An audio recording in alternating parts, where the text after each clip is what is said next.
And you'll find that as you grow together as one family, you'll find that you will now begin to mesh together and mend together. And that's the essence of Tawheed.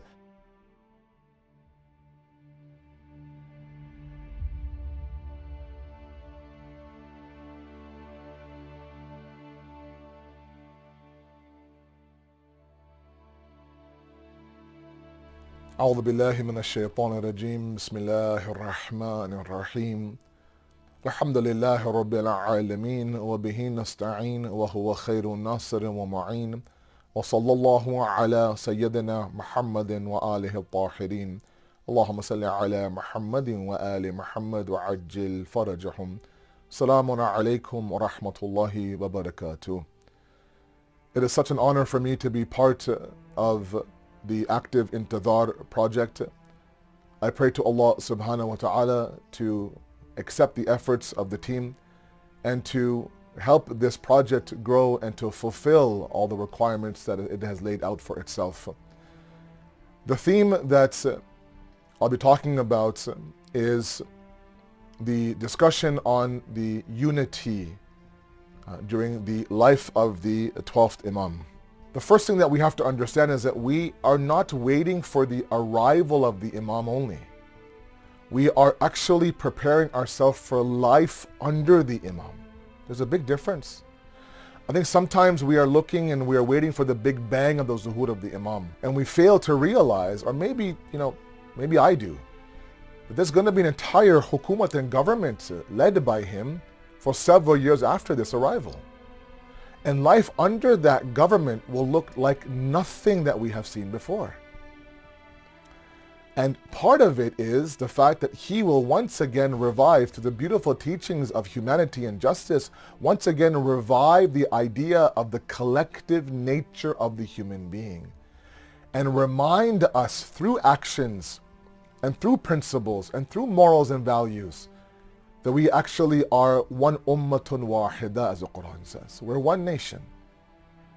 Now let me share with you the very beautiful hadith from our fifth Imam. And in light of the fact that, this is the month of his shahadat, it's very fitting that, we share this hadith. It really is a profound one, and that kind of gives a sneak peek, a little bit of a preview of what life will be like under the Imam. And it's something that we simply can't fathom today. And I'll discuss why that is. First the hadith.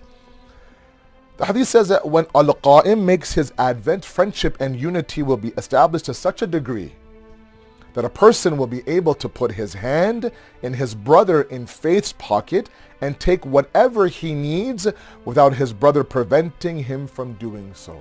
Just imagine for a moment that you want something, you need something, and you know that the thing that you need is inside the pocket of the brother beside you. And you, without telling him, informing him, don't even mention to her, if it's your sister in faith, that you go into her pocket, you grab what you want and you move on. She won't mind, you won't mind, and you'll move on.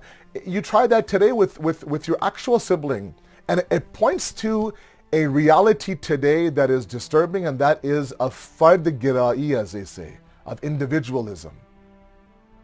The idea that we have lived this me-centric, me life, and we have now converted what should be a sense of tawheed inside of us, God consciousness inside of us, to now us making ourselves the biggest of all idols. As Rumi says, the mother of all idols is the self.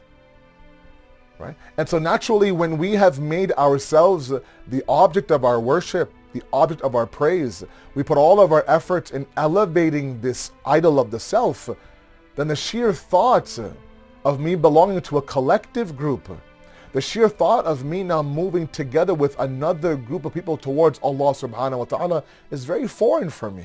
And this wajibat of amr bil ma'ruf and nahy anil munkar is a lost wajibat. We can see individuals now treading the path of their own self-destruction, but we don't have the culture today to say anything.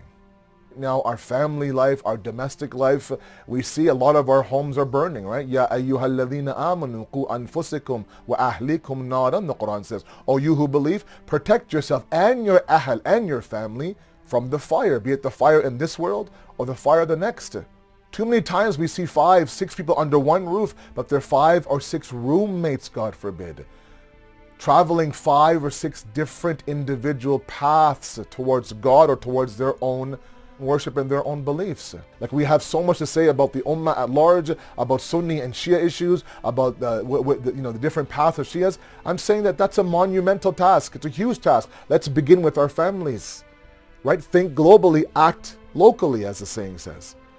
And at least within my four walls, I can now create this a little bit of a utopian, unified situation where now I'm exporting the idea of the belief in the collective nature of the deen to my kids, to my spouse. They now believe that there is strength in numbers.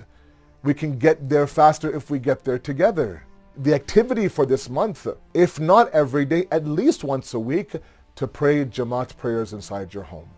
And you'll find that as you grow together as one family, you'll find that you will now begin to mesh together and mend together.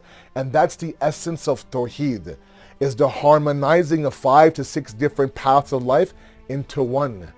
In the process now, la ilah, we reject all the small gods, including myself, and we move towards illallah.